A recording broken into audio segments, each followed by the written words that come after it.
الحمد لله الذي رفع السماء بقدرته ودحى الأرض بمشيئته وخلق الخلائق بإرادته واستوى على العرش كما يليق بجلاله وعظيم سلطانه وأشهد أن لا إله إلا الله وحده لا شريك له وأشهد أن سيدنا ومولانا محمدا عبده ورسوله أما بعد۔ میرے محترم بھائیو، دوستوں اور بہنوں، رمضان کا مہینہ سر پر آ چکا ہے، چند دن باقی ہیں۔ اللہ تعالیٰ کے محبوب صلی اللہ تعالی علیہ وسلم ایک دفعہ ممبر پہ کھڑے ہوئے شعبان میں اور بڑے عجب انداز میں فرمایا، وہ کون آ رہا ہے؟ ماذا یستقبلکم وماذا تستقبلون۔ پھر آپ نے کہا وہ کون آ رہا ہے؟ ماذا یستقبلکم۔ پھر تیسری دفعہ کہا وہ کون آ رہا ہے؟ جیسے میں آپ سے کہوں، میں تو بھی حدیث بیان کر رہا ہوں، میں کہوں آپ وہ کون آ رہا ہے تو آپ سارے پیچھے مڑ کے دیکھیں کہ کون آ رہا ہے۔ فطرت ہے۔ تو صحابہ میں تھوڑی ہلچل مچی کہ آنے والا تو کوئی ہے نہیں، تو یہ آپ کیا فرما رہے ہیں؟ تو عمر رضی اللہ تعالیٰ عنہ کھڑے ہو کے انہوں نے عرض کی، یا رسول اللہ اوحی نزل، کیا کوئی آسمان سے وحی آئی ہے؟ قال لا، کہ نہیں۔ پھر انہوں نے عرض کیا اعدو حضر، کیا کوئی دشمن آ گیا ہے؟ آپ نے فرمایا لا۔ تو یا رسول اللہ کیا ہے؟ تو آپ نے کہا رمضان آ گیا ہے، رمضان آ گیا ہے۔ تو ایک بہت مبارک مہینہ ہے۔ ہمارے نبی رجب جو پچھلا مہینہ گزر گیا، جو اس کا جب چاند چڑھتا تھا تو رمضان کے لیے دعا کرتے تھے، اللہم بارک لنا فی رجب و شعبان وبلغنا رمضان۔ یا اللہ ہمارے رجب اور شعبان میں برکت دے اور رمضان کا مہینہ ہمارے نصیب فرما۔ آپ صلی اللہ تعالی علیہ وسلم کو 9 رمضان ملے اپنی زندگی میں۔ جب مدینہ میں روزے فرض ہوئے تو آپ نے 9 رمضان گزارے، 10ویں سے پہلے آپ اللہ سے جا ملے۔ تو اس مہینے کو، جیسے آپ تو تاجر لوگ ہیں، ہر تاجر کا ایک سیزن ہوتا ہے، اس سیزن میں وہ بڑی تیاری کرتا ہے، بڑی محنت کرتا ہے، بڑی کوشش کرتا ہے۔ رمضان ایک سیزن ہے، کس چیز کا؟ اللہ کو راضی کرنے کا، آخرت کو بنانے کا۔ جس اللہ نے یہ جہان بنایا ہے اس نے اس کو دھوکہ کہا ہے، وَمَا الْحَيَاةُ الدُّنْيَا إِلَّا مَتَاعُ الْغُرُورِ۔ آپ اپنی مل میں جا رہے ہیں، سوتر منڈی میں جا رہے ہیں، دفتر میں جا رہے ہیں، زمینوں پہ جا رہے ہیں، کھیتوں پہ جا رہے ہیں، جاب پہ جا رہے ہیں، اللہ کہتا ہے یہ سب تمہاری نظر کا فریب ہے۔ تو جس اللہ نے اس دنیا کو بنایا ہے وہ اس کو دھوکہ فرماتا ہے۔ پھر ایک اور مثال دیتا ہے، کَسَرَابٍ بِقِیعَةٍ يَحْسَبُهُ الظَّمْآنُ مَاءً۔ یا اس کو یوں سمجھو جیسے تمہیں ریت میں پانی نظر آتا ہے، بہت لمبا چوڑا نظر آتا ہے لیکن ایک قطرہ بھی نہیں ہے۔ اور آخرت کے بارے میں اللہ تبارک و تعالی اس کی عظمت کے لیے سینکڑوں آیات اتار چکا ہے، جنت کے لیے، اللہ کی رضا کے لیے۔ تو اسے اللہ ہمیشہ کا گھر قرار دیتا ہے۔ وَإِنَّ الْآخِرَةَ لَهِيَ الْحَيَوَانُ لَوْ كَانُوا يَعْلَمُونَ۔ آخرت کی زندگی میں ٹائم لیمٹ آف، ہمیشہ رہنا ہے۔ اللہ ہم سب کی حفاظت فرمائے۔ یا اللہ کی پکڑ ہے آگ، یا اللہ کی رحمت ہے جنت، جس میں ہمیشہ کی زندگی۔ اور ایسی ہے کہ جس کی جیسے اللہ کی ذات کے لیے کوئی انتہا نہیں ہے، اللہ تعالیٰ ایسے ہی اس مرد عورت کو زندگی دے گا جس کی کوئی انتہا نہیں ہے۔ اب یہ سیزن آ گیا ہے،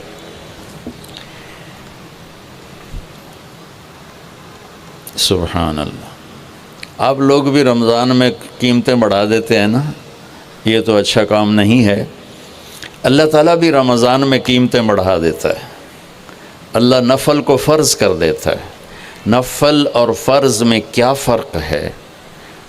حضرت علی رضی اللہ تعالیٰ عنہ کا فرمان ہے، جس نے ایک فرض روزہ چھوڑا پھر قیامت تک اس کی قضا میں روزے رکھتا رہا قیامت تک، تو اس فرض روزے کے اجر کے برابر نہیں ہو سکتا۔ تو ہر نفل فرض بن جاتا ہے، اور ہر فرض 70 گنا بڑھ جاتا ہے۔ ایک رکعت فرض پڑھی 70 لکھی جائیں گی، 2 رکعت پڑھی تو 140 لکھی جائیں گی، 4 رکعت پڑھی تو 280 لکھی جائیں گی۔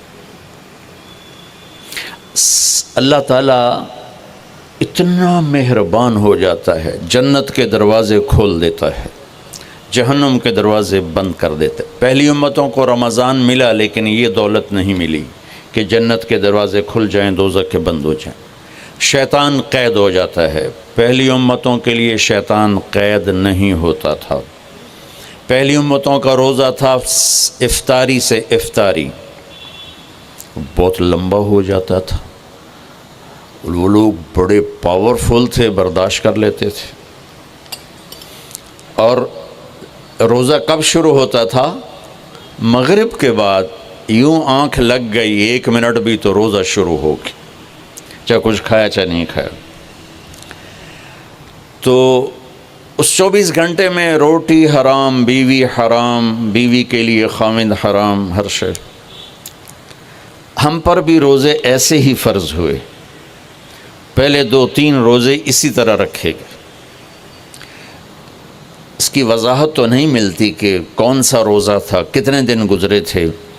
قیس بن سرمہ رضی اللہ تعالی عنہ ایک اونٹ چرانے والے مزدور ہیں، وہ اونٹ چرا کے گھر پہنچتے ہیں تو بیوی سے پوچھتے ہیں افطاری کا کوئی سامان ہے؟ وہ کہتی ہے کوئی نہیں۔ پھر کہنے لگی تم بڑے تھک کے آئے ہو، تم بیٹھو میں کچھ کر کے آتی ہوں۔ وہ کہیں سے لینے گئی، لیٹ ہو گئی، سورج ڈوب گیا۔ یہ تھکے ہوئے آئے تھے، چارپائی پہ لیٹے تو آنکھ لگ گئی۔ ان کی بیوی آئی تو انہوں نے کہا یا ویحک یا ابن سرمہ، ارے سرمہ کے بیٹے تو بڑا بری طرح پھنس گیا۔ فرمانے لگے کیا ہوا؟ کہ سورج ڈوب گیا تو سویا ہوا تھا، اگلا روزہ شروع ہو گیا۔ تو اب روزے تھے ہی ایسے، تو انہوں نے اگلا روزہ شروع کر دیا۔ ظہر کی نماز مسجد میں پڑھنے گئے تو بے ہوش ہو کے گر گئے۔ آپ نے سلام پھیرا تو پوچھا یہ کون بے ہوش ہوا؟ کہا جی قیس بن سرمہ۔ اما کیا ہوا؟ کہا جی وہ افطاری کے بغیر اگلا روزہ شروع ہو گیا، یہ سو گیا تھا۔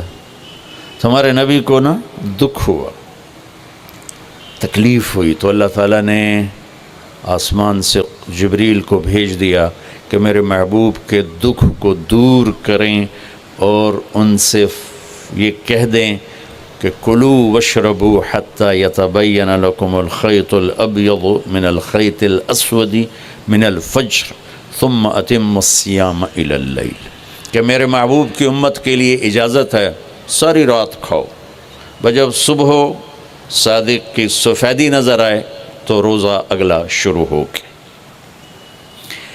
تو جب روزہ رات کا ہوتا تھا تو بیوی خامند کا تعلق بھی حرام تھا۔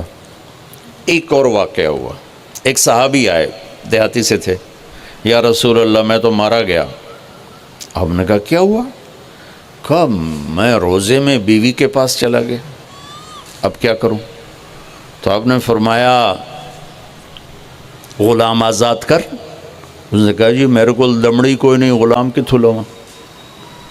تو آپ نے فرمایا 60 مسکینوں کو روٹی کھلا 2 ٹائم۔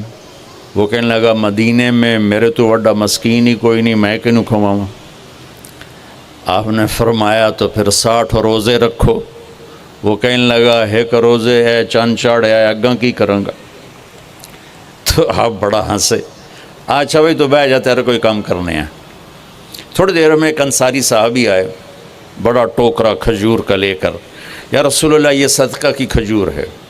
آپ نے فرمایا بھائی کدھر ہو؟ کہا جی بیٹھا ہوں۔ کہا آپ یہ لے جا اور مدینے کے 60 غریبوں کو دے دے، 60 گھروں میں۔ واہ واہ، اللہ نے اس امت سے کیا لاڈ کیا ہے۔ وہ کہنے لگا یا رسول اللہ، اللہ کی قسم مدینے میں مجھ سے بڑا غریب کوئی نہیں، اب میرا جرمانہ میرے اوپر ہی قربان کرو، میرے تو وڈا بھوکھا ہی کوئی نہیں ہے، تو میرا جرمانہ مجھے ہی دے دو۔ تو آپ اتنا ہنسے کہ آپ کی یہ داڑھیں نظر آنے لگیں، یہ آخری اتنا آپ نے اس کی بات کا مزہ لیا۔ پھر آپ نے فرمایا چلو بھائی تو ہی لے جا، لیکن یہ گنجائش تجھے دے رہا ہوں اور کسی کو نہیں دوں گا۔ تو رمضان اللہ تعالیٰ نے ہمیں اس طرح نصیب فرمایا۔ رمضان اور روزے میں مناسبت کیا ہے؟ رمضان کے لفظ، رمضان عربی کا لفظ ہے جس کا مطلب ہے جل جانا، رمض یرمض۔ تو جلنے کا کیا مطلب ہے روزے کے ساتھ؟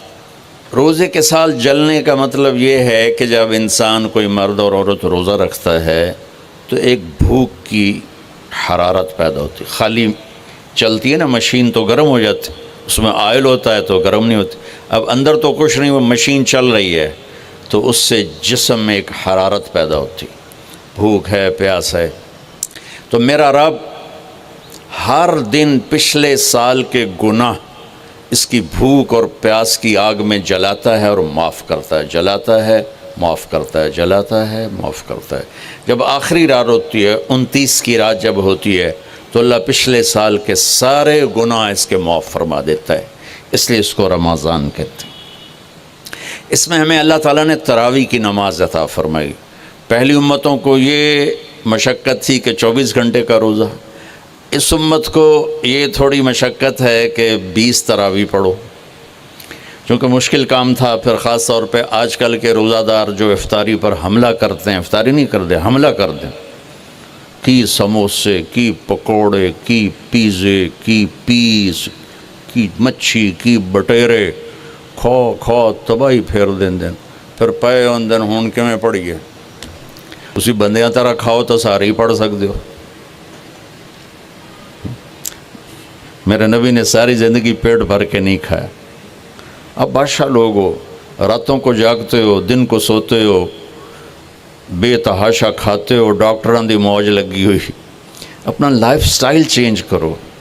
اللہ ان عورتوں سے بھی کہتا ہوں، آپ سے بھی کہتا ہوں، جو آپ کی کمیونٹی ہے، آپ لوگ راتوں کو جاگ رہے ہوتے ہیں۔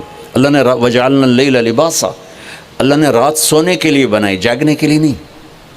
یہ میں یوں کیا ہے نا تو میرے لاکھوں سیلز ٹوٹ گئے، میں بول رہا ہوں تو میرے لاکھوں سیل ٹوٹ رہے ہیں۔ جب میں رات کو 10 بجے سو جاؤں تو اللہ میرے جسم سے ایک سیمنٹ نکالتا ہے، وہ میرے پوری باڈی کی ریپیئر کر دیتا ہے، اور صبح تک ساری باڈی کو وہ فریش کر دیتا ہے، تیار کر دیتا ہے۔ جب آپ دن میں سوتے ہیں تو وہ سسٹم آن نہیں ہوتا، اس کو اندھیرے سے نسبت ہے، اجالے سے نہیں۔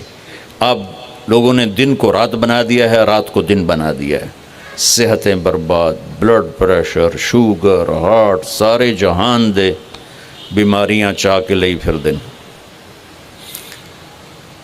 میرے رب نے رات سونے کے لیے بنائی ہے۔ آپ 10 بجے سو جائیں، 12 بجے کے بعد جو سوتے ہیں ان کا وہ سسٹم وہ 10-20% آن ہوتا ہے، 80% وہ آف رہتا ہے۔ 10 بجے 12 بجے سے پہلے کا ہر گھنٹہ 2 گھنٹے کے برابر ہوتا ہے۔ تو بھائیو اپنا لائف سٹائل تبدیل کرو۔ وہ بات آگے تو میں عرض کر رہا ہوں، اپنا لائف سٹائل۔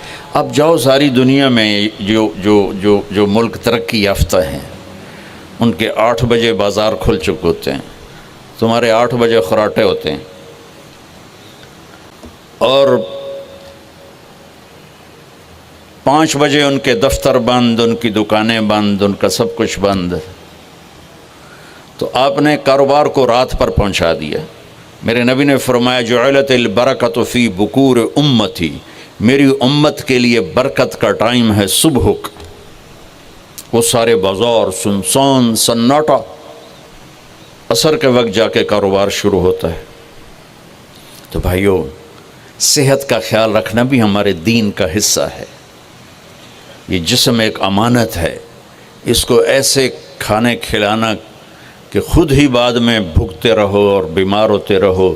ایک ہے اللہ کی تقدیر، اس پہ تو ہم رضا بر قضا ہے، لیکن اپنے لیے خود بیماریاں خریدنا، اندھا دھند کھانا۔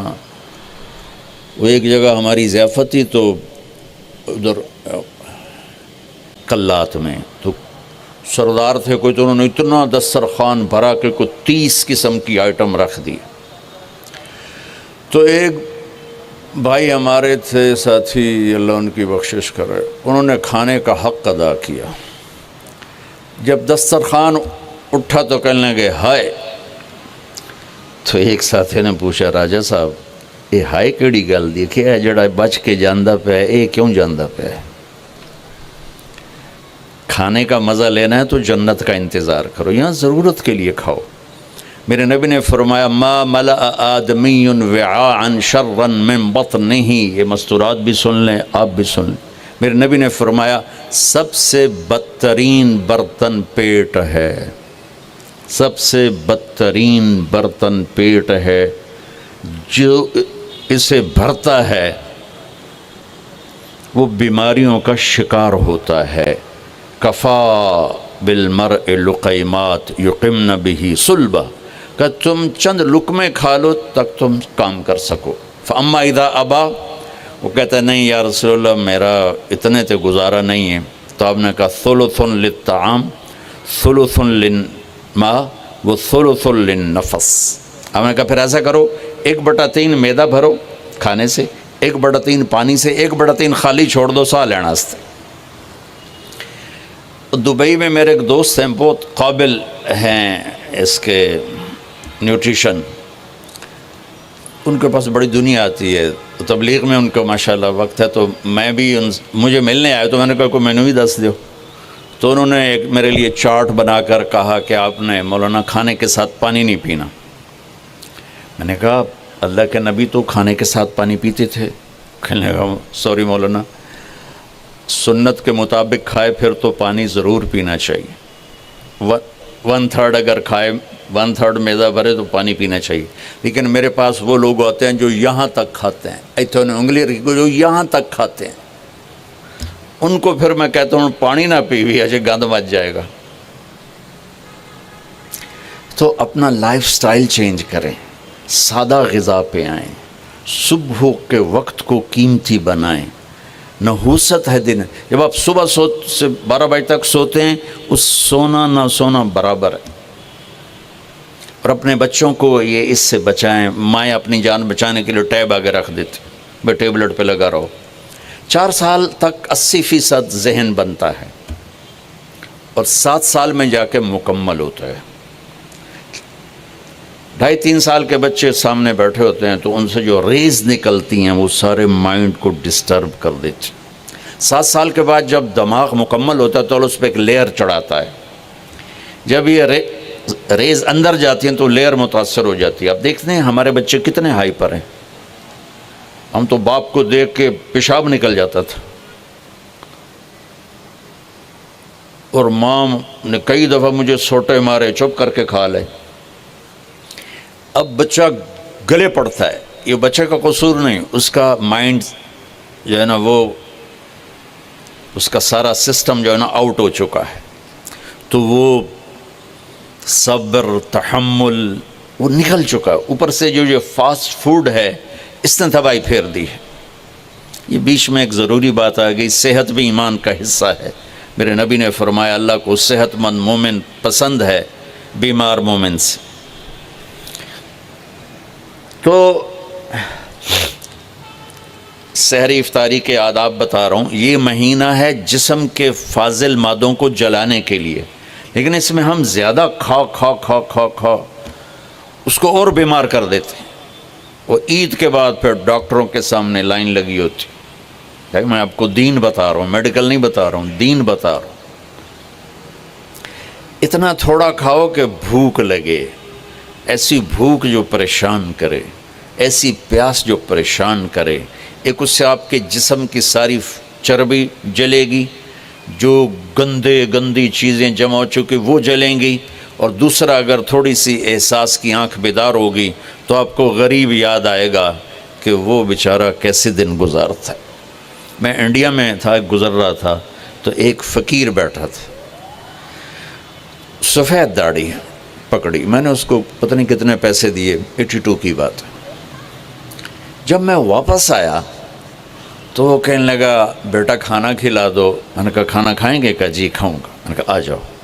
میں نے اس کو ساتھ لیا، ایک ہوٹل پہ لے گیا. میں نے کہا بابا جی کیا کھاؤ گے؟ کہا بریانی کھاؤں گا. میں کہا ٹھیک ہے. تو میں نے اس سے آرڈر بھی بریانی لاؤ. وہ اس پر ایسے گرا کہ اس کو دائیں بائیں کا ہوش نہ رہا. میں اور منگوا کے دیتا رہا، اس کو کچھ پتہ نہیں کہ اس میں ایڈ ہو رہا ہے. وہ لگا ہوا ہے.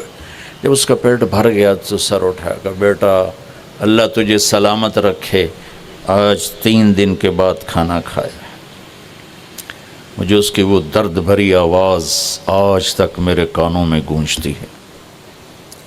تو اگر ہم صحیح طریقے سے روزہ رکھیں گے تو ہمیں فقیر یاد آئیں گے، بھوکوں کی بھوک یاد آئے گی.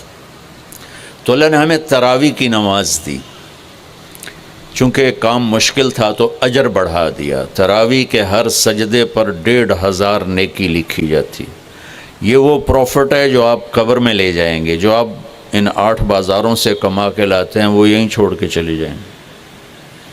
تراویح کے ہر سجدے پر جنت میں ایک محل اللہ تعالیٰ بناتا ہے سرخ یاقوت کا، جس کے 60,000 سونے چاندی کے دروازے ہوتے ہیں. کیا عالی شان چیز ہے. پھر ایک درخت لگاتا ہے جس کے نیچے 1 سال گھوڑا دوڑ سکتا ہے. میں نے ایک دفعہ بلال مسجد میں بیان کیا، تھوڑی جنت بیان کی، تو غالباً ڈاکٹر صادق صاحب ہوتے تھے مرحوم، وہ بعد میں ملے، کہنے لگے مولانا صاحب ایڈی وڈی جنت اللہ کتنے بنا کے رکھی ہے. میں نے کہا میں تو پہلے دنیا دستے میں پھر تسی جنت آپ سمجھے جی. میں نے کہا جس کہکشاں میں ہمارا یہ سولر سسٹم ہے، یہ 17 کہکشاؤں کا مجموعہ ہے. 17.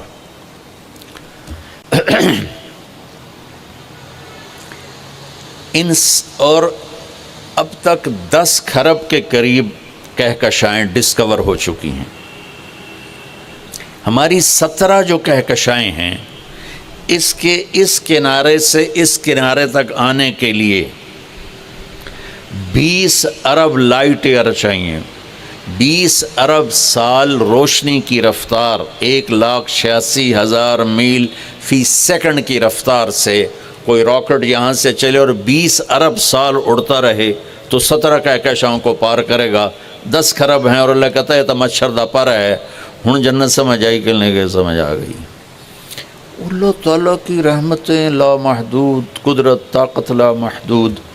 تو یہ تراویح کے 3 سیکنڈ کا سجدہ ہوتا ہے ہمارا، اور 1.25 گھنٹے کی ہماری تراویح ہوتی ہے، 1.5 گھنٹہ. اس میں ہر مرد عورت 20 پر 60,000 40 سجدے 60,000 نیکیاں لے کے جا سکتا ہے. 60 گھر ابدی لے کے جا سکتا ہے. 60 خوبصورت باغیچے لے کے جا سکتا ہے. اور جب آخری رات ہوتی ہے تو اللہ تعالیٰ فرماتے ہیں کہ فرشتوں میرے بندوں نے رات کو نماز پڑھی، دن میں روزہ رکھا. میری بندیوں نے رات کو نماز پڑھی، دن میں روزہ رکھا. میں نے اس کے بدلے میں ان کے سارے گناہ معاف کر دی. تو بھائیو تراویح کا اہتمام ضرور فرمائیں. تھوڑا کھائیں گے تو انشاءاللہ کوئی مسئلہ نہیں ہوگا. اب حیران ہوں کہ میں جون میں بھی روزہ چائے کے کپ کے ساتھ افطاری کرتا ہوں تو مجھے کوئی خمار نہیں چڑھتا کسی قسم کا بھی. جس نے اڈی وڈی پوری بالٹی سے کنجمین دی پیمنی ہے اس سے خمار نہیں چڑھے گا تو اور کیا ہوگا؟ وہ گرے گا نہیں تو اور کیا ہوگا؟ تو تراویح روزہ یہ 2 مل کر سارے پچھلے سال کے گناہ معاف کروا دیتے ہیں. پھر اس میں اللہ تبارک و تعالیٰ نے آخری 10 دن میں لیلۃ القدر رکھی ہے، اعتکاف رکھا ہے. پہلی امتوں کے لیے یہ نہیں تھا کہ پچھلے سارے گناہ معاف ہو جائیں، یہ ہمارے لیے کہ ہمارے پچھلے سارے گناہ معاف ہو جاتے۔ اللہ تعالیٰ کا عرش پہلے آسمان پہ آ جاتا، جنت کے دروازے کھل جاتے ہیں، جہنم کے بند ہو جاتے ہیں، شیطان قید ہو جاتے ہیں، اور سمندر کی مچھلیاں اور زمین کی چیونٹیاں تک روزہ رکھنے والوں کے لیے دعا کرتی ہیں، اور اللہ تعالیٰ جنت کو روزانہ کہتا ہے ان قریب میرے نیک بندے بندیاں آنے والے ہیں، تو ان کے لیے میک اپ کر لے، تو ان کے لیے تیار ہو جائے۔ یہ اللہ تعالیٰ کی رحمت کو لینے کا سیزن ہے۔ پہلی امتوں کو اعتکاف نہیں ملا تھا، ہمیں اعتکاف ملا ہے کہ 10 دن اللہ دے بوئے تے پہ جاؤ، یا اللہ تیرے کو معافی کروا کے ہی اٹھنا ہے، میں اٹھنا ہی کوئی نہیں۔ تو جو دروازے پہ آ جاتا ہے آدمی اسے معاف کر ہی دیتا ہے۔ کوئی بہت ہی سخت دل والا ہو تو معاف نہ کرے، ورنہ بڑے سے بڑے غصے والے بھی کہتا اچھا جی جاؤ معاف کیتا۔ اس میں ایک لیلۃ القدر ہے، وہ بعد میں بات کرتا ہوں۔ پھر اللہ تعالیٰ نے اس میں غریب آدمی کے روزے اچھے گزر جائیں، عید اچھی گزر جائے، اس کے لیے اللہ تعالیٰ نے صدقہ فطر رکھا ہے۔ ہم اسے عید کے ساتھ جوڑ دیتے، پہلی رمضان سے دینا چاہیے تاکہ غریب اپنا کوئی روزہ تو رکھ سکے۔ پہلی رمضان سے 29 رمضان تک جب مرضی دے دیں، اور اگر وہ فطرانہ ادا نہیں کرتا تو اس کے روزے اس کے سر کے اوپر سے بھی نہیں جاتے، وہیں کھڑے رہتے ہیں۔ اور عام طور پر یہاں اخبار میں ٹی وی پر گندم کے لحاظ سے آتا ہے 2 سیر کڑک دے دو، وہ تھوڑے سے پیسے ہیں، 100-200 روپے ہے۔ میں آپ کو آپ سب مالدار لوگ بیٹھے ہیں، میں آپ کو اپنے نبی کا صدقہ فطر بتاتا ہوں کہ آپ کیا دیتے تھے۔ آپ کشمش دیتے تھے، کھجور دیتے تھے، جو بھی دیے ہیں۔ تو کشمش 3 کلو، بازار میں 3.5 کلو، بازار میں جا کے پوچھیں جو سب سے اچھی کشمش ہو، یا پھر درمیانی، گھٹیا نہیں درمیانی اور سب سے اچھی، وہ پتہ کرے وہ کتنی ہے، 1000 روپے کلو ہے، 1500 روپے کلو ہے۔ آپ کے گھر کے 4 افراد ہیں تو ایک گھر سے 6000 روپے غریب کو جائے گا۔ آج تو 6000 میں ایک ہفتہ نہیں گزرتا۔ تو اب سب سے عرض کرتا ہوں، ویسے بھی خیرات کریں، افطاریاں کروائیں، اور صدقہ فطر کشمش کے حساب سے دیں۔ یہ آپ سب بھائی بہنوں کی خدمت میں گزارش ہے۔ اللہ نے آپ کو رزق دیا، خرچ کریں، یہی آپ کے ساتھ جائے گا، باقی سارا ادھر ہی رہ جائے گا۔ لیلۃ القدر، انا انزلناہ فی لیلۃ القدر وما ادراک ما لیلۃ القدر لیلۃ القدر خیر من 1000 شہر تنزل الملائکۃ فیہا بإذن ربہم من کل امر سلام ہی حتی مطلع الفجر۔ ہم نے قرآن کو لیلۃ القدر میں اتارا، تمہیں کیا خبر کہ لیلۃ القدر کیا ہے؟ لیلۃ القدر 1000 مہینوں سے بہتر ہے۔ اس میں فرشتے اترتے ہیں اور یہ صبح تک رہتی ہے۔ لفظ قدر عربی میں اس کا ایک مطلب ہے قیمت۔ سبحان اللہ۔ تو اللہ نے کہا میں تمہیں بتاؤں، آپ سب تاجر بیٹھے ہو، لیلۃ القدر کی قیمت کیا ہے؟ 1000 مہینوں سے بہتر ہے، 1000 مہینوں سے بہتر ہے۔ اب 1 روپے پر 1000 نفع لے سکتے ہیں؟ دنیا میں کوئی ایسا کاروبار ہے؟ جو ہیروئن بیچتے ہیں وہ بھی نہیں لے سکتے۔ اور میرا اللہ کہہ رہا ہے 1 رات 1000 مہینے، یعنی کوئی 82-83 سال۔ یہ تو آ گیا پہلا قدر۔ دوسرا اس کا مطلب ہے تنگ پڑ جانا، تنگ پڑ، فقدر علیہ رزقہ۔ تو تنزل الملائکۃ فیہا، تنزل الملائکۃ والروح فیہا، کہ اس رات اتنے فرشتے اترتے ہیں کہ زمین تنگ پڑ جاتی ہے۔ سبحان اللہ، اتنے فرشتے آتے ہیں زمین تنگ پڑ جاتی ہے۔ تیسرا مطلب ہے قدر، مقدار کو، تو اللہ تعالیٰ نے اس کا آخری مطلب بھی بتایا، سلام ہی حتی مطلع الفجر، کہ یہ فجر کی نماز تک، فجر کی اذان تک یہ رہتی ہے۔ 3 مطلب ہیں قدر کے، تینوں اللہ نے قرآن میں کور کیے۔ قیمت کیا ہے؟ 1000 مہینوں سے بہتر۔ تنگی کیا ہے؟ فرشتوں سے زمین بھر جاتی ہے۔ مقدار کیا ہے؟ صبح صادق۔ لیلۃ القدر 27 کی نہیں ہوتی، 21، 23، 25، 27، 29۔ اب یہ 5 راتیں جاگنے چھٹ، آپ لوگ تو ویسے رات کے بادشاہ ہو، جاگ لو۔ تو لیلۃ القدر مسجد میں نہ گزارو، گھر میں گزارو۔ یہ مسجدوں میں اشتہار لگ جاتے ہیں، فلاں کے ساتھ شب قدر گزاریں، فلاں حضرت کے ساتھ شب قدر گزاریں، پھر ادھر کوئی صلاۃ تسبیح پڑھ رہا ہے باجماعت، عورتیں صلاۃ تسبیح کی جماعت کرا رہی ہیں، اور پتہ نہیں اور کتنی عجیب و غریب قسم کی عبادات شروع ہو جاتی۔ یہ نفلی عبادت ہے، میرے نبی گھر میں پڑھتے تھے۔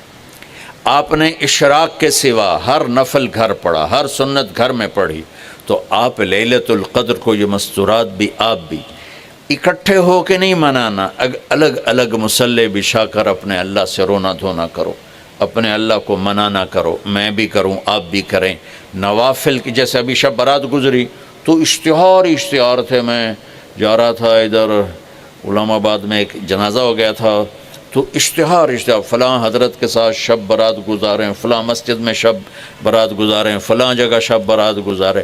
بھائی وہ گھر میں منانے کی ہے، مسجد میں نہیں۔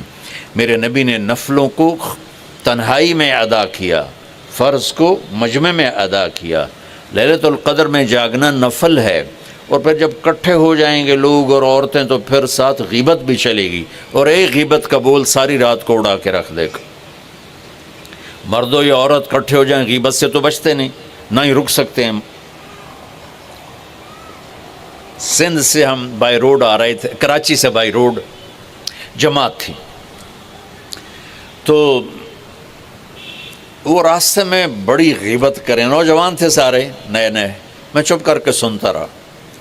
جب کوئی 2 دن گزر گئے نا تو ہمارے پاس بڑی وین تھی، میں نے کہا بچوں ایک نصیحت کرتا ہوں کہ غیبت نہ کیا کرو، مذاق کرو، ہنسا کرو، کھیڑا کرو، غیبت نہ کرو۔ تھوڑی سی میں نے اس پہ بات کی تو بڑے متاثر ہوئے، کہا جی ٹھیک ہے انشاءاللہ آئندہ بالکل نہیں کریں۔ کوئی آدھا گھنٹہ گاڑی میں سناٹا رہا، آدھے گھنٹے کے بعد ایک بولے مولانا یہ غیبت نہ کریے تو پھر گلاں کی کریے۔ یہ میرا کلچر ہے، لہٰذا عورتیں عبادت کے لیے بھی اکٹھی ہوں گی تو غیبت شروع ہوگی، مرد مسجد میں اکٹھے ہوں گے وقت ضائع ہوگا، غیبت شروع ہوگی۔ میرے بھائی بہنوں، ہر نفل کو گھر میں گزار، اپنے گھر کو بابرکت بناؤ، اپنے گھروں میں نفل پڑھو، تلاوت کرو، ذکر کرو۔ صرف اشراق کے نفل میرے نبی مسجد میں پڑھتے تھے 2 رکعت، باقی ہر نفل آپ نے مسجد میں ادا کی۔ تو یہ چند چیزیں رمضان کے متعلق میں نے عرض کی ہیں۔ اب ایک بڑی اہم بات میں آپ کے سامنے عرض کرنا چاہتا ہوں، رمضان کی دولت کس سے ملے گی، رمضان کی برکات کس سے ملیں گی، اور کون محروم ہو جائے گا؟ آپ نے فرمایا 4 آدمی ایسے ہیں جن کی رمضان اور شب قدر میں بھی بخشش نہیں ہوتی، بس اس سے ہم اپنے آپ کو بچا لیں۔ کون ہے یا رسول اللہ؟ آپ نے کہا مدمن خمرن، شراب کا عادی، کبھی کوئی پی لے توبہ کر لے، میں اس کی اجازت نہیں دے رہا ہوں۔ مدمن کا لفظ ہے کہ جو روزانہ شراب پیتا ہے، اس کی رمضان میں بخشش نہیں۔ عاق لوالدیہ، جو ماں باپ کا نافرمان ہے، اس کی بخشش نہیں۔ قاطع الرحم، رشتہ داروں سے لڑنے والا، اس کی بخشش نہیں۔ المشاحن، دل میں بغض رکھنے والا، اس کی بخشش نہیں۔ ہر وہ چیز جو میرے آپ کے لیے نقصان دہ اللہ نے حرام کر دی، ہر وہ چیز جو میرے آپ کے لیے مفید ہے اللہ نے حلال کر، سود حرام کر دیا۔ ہمارے پاکستان کی معیشت نہیں، پوری دنیا کی معیشت ڈوبی پڑی ہے، سارے ملک قرضوں پہ چل رہے ہیں، سود نے پوری دنیا کو تباہ کر دیا۔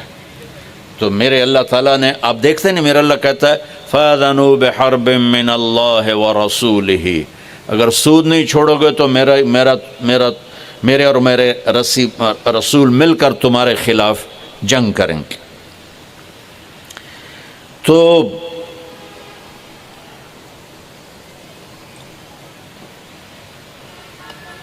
ہر وہ چیز جو مضر ہے اللہ اس سے بند، چونکہ سود چند ہاتھوں میں دولت اکٹھی کر دیتا ہے اور غریبوں کے چولہے ٹھنڈے ہو جاتے ہیں، یہ اللہ کو ناپسند۔ جو بھی بھائی پھنسے ہوئے ہیں نکلنے کی نیت کریں اور کوشش کریں، انشاءاللہ چین کی نیند سوئیں گے، چین کے سے اٹھیں گے۔ ایک عبد الرحمن بن عوف کے 4 اصول بتا دیتے ہوں، سب تاجر بیٹھے ہو، اور وہ صحابہ میں سب سے مالدار ہستی تھے۔ انہوں نے ایک دن فرمایا میں نے زندگی بھر نہ ادھار خریدا نہ ادھار بیچا، اگرچہ یہ آپ کو آج کے ماحول میں بڑی عجیب بات لگے گی چونکہ ہمارے سارے بازار ادھار پہ چلے گئے ہیں۔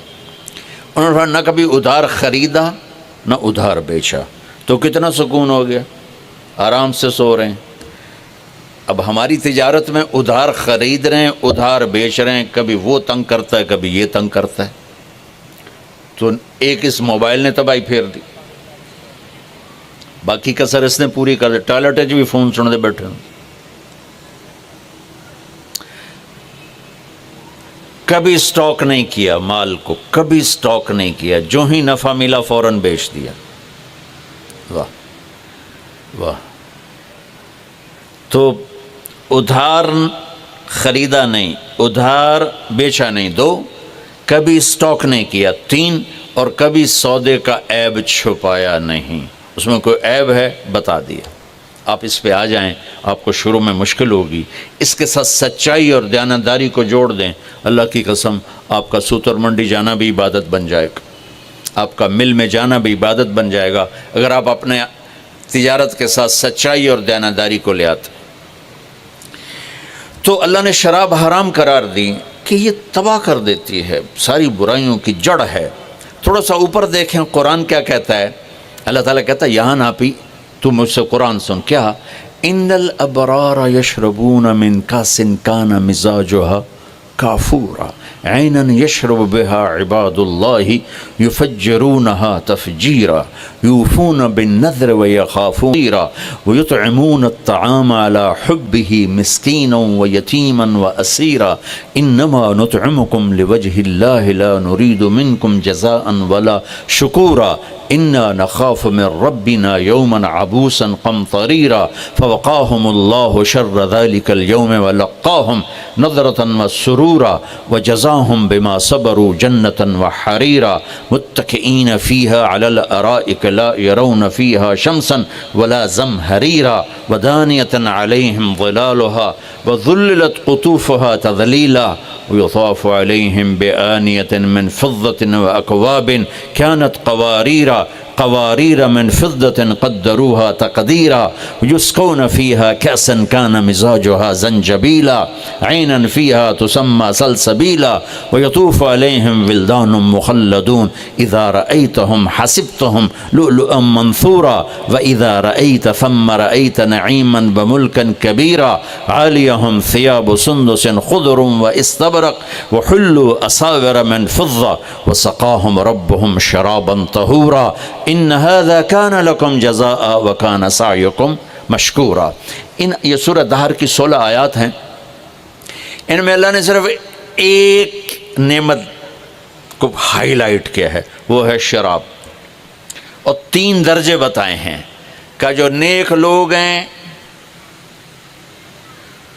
وہ شراب پئیں گے خود اٹھا کے، سراہی اٹھائیں گے جام میں ڈالیں گے پئیں گے، بوفے سسٹم، بھئی آپ پہ پاؤ تو آپ پہ کھاؤ، ہیں ان کے بھی نوکر، لیکن اللہ کیٹیگرائز کر رہا ہے کہ جو نچلا درجہ ہے وہ خود اٹھا کے پی رہے ہوں گے، کافوری ہوگی۔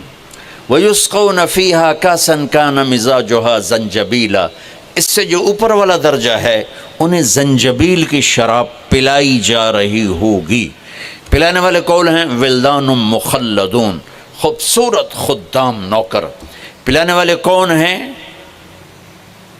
اب یہ تو اتنی مستورات بیٹھی ہیں، جنت کے حوریں، وہاں سوکن پڑا کوئی نہیں ہوگا، خوش رہو۔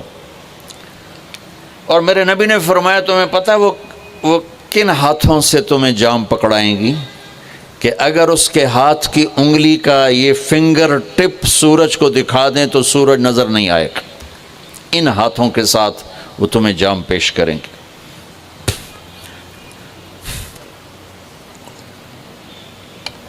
ایک وی جیسے آپ سب وی آئی پی بیٹھو نا، باجی ممبر ہی آ سکتے ہیں اور کوئی نہیں آ سکتا، تو یہ وی آئی پی ہو گئے۔ تو ایک اللہ کی جنت میں وی آئی پی لوگ ہیں، وہاں کیا ہے؟ وَسَقَاهُمْ رَبُّهُمْ شَرَابًا طَهُورًا، اللہ تعالیٰ کہہ رہا ہے وہاں تیرا رب خود تجھے پلائے گا۔ سبحان اللہ۔ تو اللہ نہ کرے کسی میں یہ عادت ہو، ہے تو آنے والا رمضان ہے بھائی، توبہ کر۔ دوسری جو چیز ہے نا، اس کے لیے جو اللہ نے لفظ استعمال کیا وہ بڑا خوفناک ہے، حق لوالدیہ۔ اللہ تعالیٰ اپنے بارے میں کہتا ہے من یعص اللہ ورسولہ، جو میرے اور میرے رسول کی نافرمانی کرتا ہے، اور عاق ہوتا ہے اے ذرا ویکھیا جائے،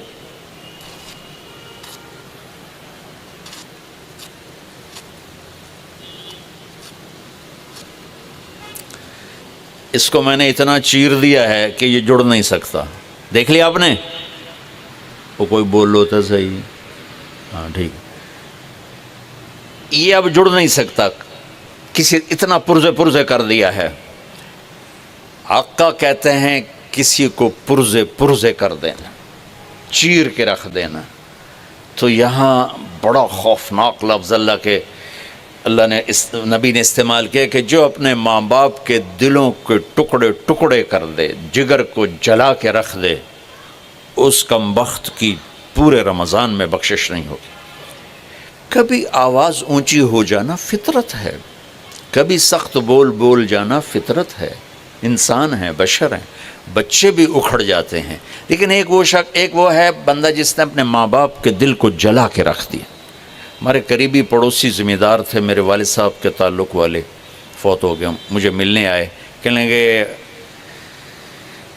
بیٹا ہمارے بیٹے نے ہمیں اتنا تنگ کر دیا ہے، وہ آگ میں جل رہا ہو تو ہم میاں بیوی اس کے لیے دعا نہیں کریں گے کہ یا اللہ انہوں بچا لے۔ باپ، والد اور والدہ مل کر یہ بات کر رہے ہیں کہ اگر جل رہا ہو ہمارے سامنے آگ میں تو ہم اس کے لیے دعا نہیں کریں گے کہ یا اللہ اس کو بچا لے۔ دلوں کو ٹکڑے کر دینے والا، ماں باپ کے دل کو، جگر کو چیر دینے والا، وہ ساری رات میرے نبی نے فرمایا جس نے ماں باپ کو دکھ دیا اس پہ اللہ کی لعنت، اس پہ فرشتوں کی لعنت، اس پہ زمین آسمان کی لعنت، نہ ان کی نماز قبول ہے، نہ روزہ قبول ہے، نہ صدقہ قبول ہے۔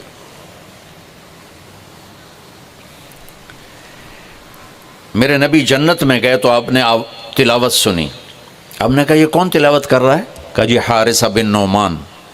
تو آپ بڑے حیران ہوئے، حارثہ بن نعمان تو جیندہ بیٹھا ہے، اب میں آپ سپیکر کوئی مل جل کے آپ کو 1000-1200 کا مجمع ہے تو آپ کے لیے سپیکر لگا ہوا ہے، حارثہ مدینے میں قرآن پڑھتا ہے، 7 آسمان کو چیر کے آواز جنت میں چلی جاتی۔ ہم نے کہا وہ کیسے؟ کہا جی ماں کی ایسی خدمت کی ہے کہ جب قرآن پڑھتا اللہ ساری جنت کو سناتا ہے۔ سبحان۔ اور آپ کو قرآن سے بتاؤں، وَقَضَىٰ رَبُّكَ أَلَّا تَعْبُدُوا إِلَّا إِيَّاهُ، اللہ نے اپنا حق صرف ایک آیت میں بتایا، اب سننا، وَبِالْوَالِدَيْنِ إِحْسَانًا إِمَّا يَبْلُغَنَّ عِنْدَكَ الْكِبَرَ أَحَدُهُمَا أَوْ كِلَاهُمَا فَلَا تَقُل لَّهُمَا أُفٍّ وَلَا تَنْهَرْهُمَا وَقُل لَّهُمَا قَوْلًا كَرِيمًا وَاخْفِضْ لَهُمَا جَنَاحَ الذُّلِّ مِنَ الرَّحْمَةِ وَقُل رَّبِّ ارْحَمْهُمَا كَمَا رَبَّيَانِي صَغِيرًا رَبُّكُمْ أَعْلَمُ بِمَا فِي نُفُوسِكُمْ إِن تَكُونُوا صَالِحِينَ فَإِنَّهُ كَانَ لِلْأَوَّابِينَ غَفُورًا۔ 9 جملے اللہ نے اب ماں باپ کے حق میں اتارے، 9 جملے۔ اگر آپ کے والدین زندہ ہیں تو اللہ کے واسطے ان کی دعا لے لو۔ ایک خاتون نے پیغام بھیجا، جی میرے خاوند انتقال ہو رہا ہے، کلمہ نہیں پڑھا جا رہا، صحابی علقمہ رضی اللہ تعالیٰ آپ تشریف لے گئے، اب کہلوانے والے رسول اللہ اور کہنے والا صحابی، آپ نے کہا بیٹا کہو لا الہ الا اللہ، کہا جی کہا نہیں جاتا، بول رہا ہے کلمہ نہیں پڑھا جا رہا. تو آپ نے فوراً پوچھا والدین میں کون زندہ؟ کا جی ماں. آپ نے پوچھا ناراض ہے؟ کا جی ہاں.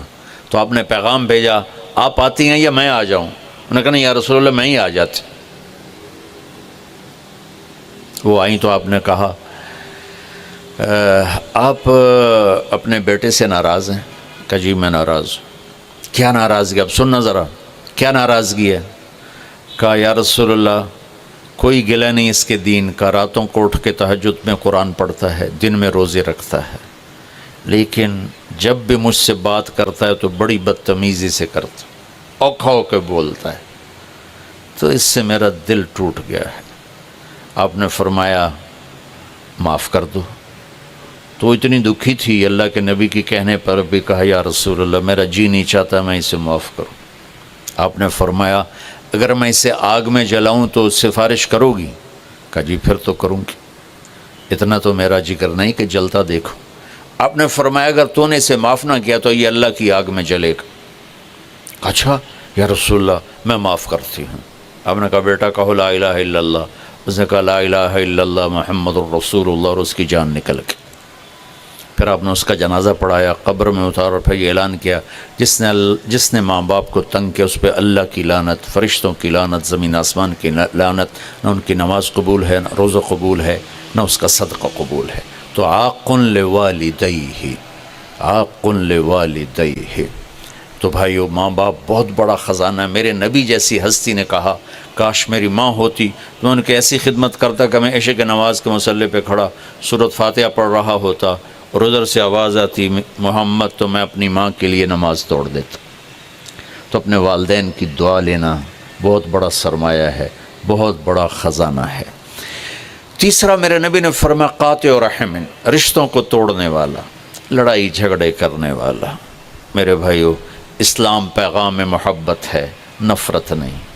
اسلام پیغام اس کے ساتھ دوسرے کو بھی جوڑ دوں، المشاحن، جو دل میں کسی کے لیے نفرت رکھتا ہو، بغض رکھتا ہو، کینہ رکھتا ہو، حسد رکھتا ہو، ان سب کے لیے جنت کے دروازے بند ہو جاتے.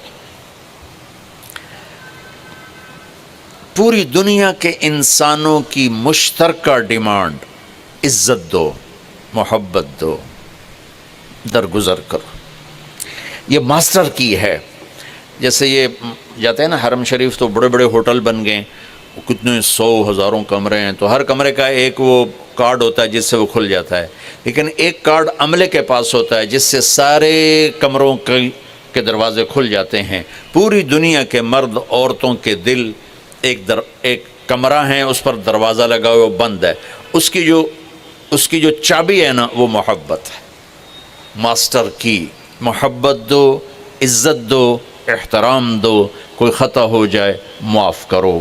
اگر یہ صفت نہیں ہے تو رمضان کے روزے بھی معاف نہیں کروا سکیں گے. میرے بھائیو جیسے میری آواز آپ تک پہنچ رہی ہے نا، ایسے میرے دل سے نکلنے والی لہریں بھی آپ تک پہنچ رہی ہیں. تو محبتیں پوری دنیا کے 7 ارب انسانوں کی ضرورت. میرے نبی نے پوچھا اسلام کا سب سے بڑا عمل کیا ہے؟ صحابہ نے کہا نماز. آپ نے کہا نہیں. انہوں نے کہا جہاد. آپ نے فرمایا نہیں. انہوں نے کہا روزہ. آپ نے فرمایا نہیں. انہوں نے کہا حج. آپ نے فرمایا نہیں. کہ یا رسول اللہ پھر کیا ہے؟ تو آپ نے کہا محبت ہے، اللہ کے لیے محبت کرنا. اس وقت پوری دنیا میں اللہ نے مجھے کئی دفعہ پھرائی ہے، محبتوں سے دنیا خالی ہو چکی. یہ بہت بڑا سرمایہ ہے. ان ماؤں سے کہتا ہوں، والدین سے کہتا ہوں، اگر اولاد کو نیک بنانا ہے اور آپ چاہتے ہو کہ جو آپ چاہتے ہیں ان کے اندر چلا جائے تو ان کو محبت دو. ڈیٹا جاتا ہے نا، یہ آج کل پتہ نہیں یہ کیا ہے، یہ جو فون ہوتے ہیں ان میں بلوٹوتھ لگا ہوتا ہے. اگلے کا ڈیٹا لینے کے لیے اس کا بلوٹوتھ اور اپنا آن کرو تو ڈیٹا شفٹ ہو جاتا ہے. ہمارے دلوں میں کسی کے لیے غصہ ہے، کسی کے لیے نفرت ہے، کسی کے لیے چڑ ہے، کسی کے لیے حسد ہے، کسی کے لیے بغض ہے، کسی کے لیے کینہ ہے. شیشے پہ تیل لگ جائے تو صورت غائب ہو جاتی. جب دل میں یہ گندگیاں آتی ہیں تو ایمان کی صورت غائب ہو جاتی. دل کو دل سے راہ ہوتی ہے، میرے نبی کا فرمان ہے. بھائیو محبتیں بانٹو، محبتیں تقسیم کرو، اپنے دلوں کو صاف کرنا سیکھو، اور سب سے بڑا رشتہ جس میں سب سے زیادہ محبت کی ضرورت ہے وہ خاوند کا بیوی سے اور بیوی کا خاوند سے۔ اللہ نے والدین کے لیے چند آیات اتاری، بہن بھائیوں کے لیے چند آیات ہیں، اولاد کے لیے چند آیات ہیں، لیکن خاوند اور بیوی کے رشتے کے لیے سینکڑوں آیات ہیں۔ قرآن بھرا پڑا ہے، سورۃ بقرہ میں، سورۃ آل عمران میں، سورہ نساء میں، سورہ طلاق میں بھرا پڑا ہے۔ آگے بھی چلے جاؤ تو عورتوں کے حقوق، اور خاص طور پر بیوی کے حقوق۔ ہمارا جوائنٹ فیملی سسٹم ہے تو کہیں ماں باپ پس رہے ہیں بیوی کی وجہ سے، یہ بہت کم ہے، اور کہیں بیویاں پس رہی ہیں سسرال ساس سسر کی وجہ سے، یہ بہت زیادہ ہے۔ چونکہ جتنے میں سنتا ہوں گھروں کی مشکلات، تو اس میں جو میرے سامنے پچھلے 20 سال سے انالیسز آیا ہے، بہت کم عورتیں ہیں جو بد زبان ہیں یا اپنے گھر کو خراب کر بیٹھتی ہیں۔ زیادہ تر میں درد سے کہہ رہا ہوں ہمارا سسرالی معاشرہ بہت سخت۔ خاوند کا بیوی پہ حق ہے، میں ہاتھ جوڑ کے کہتا ہوں، خاوند کے ماں باپ کا بیوی پہ حق نہیں ہے۔ میں یہ نہیں کہہ رہا ہوں کہ بیویاں اپنے خاوند کے والدین کی خدمت نہ کریں، یہ اپنے والدین کو چھوڑ کے آ گئی ہیں تو ان کو اپنا ماں باپ بنا لیں۔ اور خاوند کے ماں باپ سے کہتا ہوں، انہوں نے اپنی بیٹی کو کسی کے ہاتھ دے کر بیچ دیا ہے تو اس آنے والی کو اپنی بیٹی بنا لیں۔ لیکن پتہ نہیں کیا ہے، چاہے کوئی دیندار خاندان ہے، چاہے کوئی دنیا دار خاندان ہے، سسرالی معاشرہ بہت اپسٹ۔ کوئی اس کے لیے بڑے پیسے نہیں چاہیے، صرف محبت چاہیے۔ آپ اپنے دل کو کھول دو، ماں باپ سے جڑ جاؤ گے، بیوی سے جڑ جاؤ گے، بیوی خاوند سے جڑ جائے گی۔ لیکن تانے طنز آپ میں بہت سارے لوگ مینوفیکچرر ہوں گے، اب لوگ ڈائی کی کتنی حفاظت کرتے ہو؟ ڈائی، کسی میں بوتل بن رہی ہے، کسی میں پرزہ بن رہا ہے، کسی میں کچھ بن رہا ہے، کسی میں یہ فون بن رہا ہے، تو اس ڈائی پر لوگ ایسے کھڑے ہوتے ہیں کہ کہیں کوئی خراش نہ آ جائے، چونکہ اگر ہلکی سی بھی خراش آ جائے تو جو پرزہ بن رہا ہے اس میں فالٹ آ جاتا۔ یہ میری بات ٹھیک ہے نا؟ او بولو، لگتا بھوک زیادہ لگی تو نو ہے۔ اب میرے ایک بات سنو، میں بڑے درد سے کہہ رہا ہوں، او بھائی یہ لینڈ کروزر ہے، اس کی ڈائی اور کروڑوں اربوں روپے کی ہے، اور یہ مرسڈیز ہے، اس کی ڈائی کروڑوں اربوں روپے کی ہے، اور یہ رولز رائس ہے، اس کی تو اربوں خربوں میں ڈائی ہے، اس پر ہر وقت انسپیکشن کمپیوٹر لگے ہوئے ہیں کہ ذرہ برابر خراش نہ آئے۔ ہاں، کائنات کا سب سے قیمتی پرزہ انسان ہے، اور کائنات کی سب سے قیمتی ڈائی عورت ہے، اور اسے نو ہی تباہ کر دیتا سسرالی معاشرے۔ جو بچی آتے ہی تانے سننا شروع کرے اور کسی طرف سے تعریف نہ سنے، کسی طرف سے وہ اپنی ہمدردی کا بول نہ سنے، تو ڈائی پر تو خراش نہیں آئی، شگاف پڑ گئے۔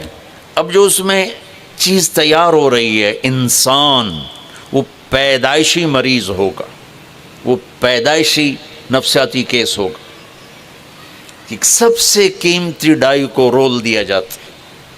چند دن پہلے میں باہر نکلا گھر سے، تو ایک ماں بیٹی آئی تھیں، چھوٹی سی بچی کو، میرے خیال ہے 16-17 سال، ایک بچی اس کے ساتھ، مجھے دیکھتے ہی رونے لگی۔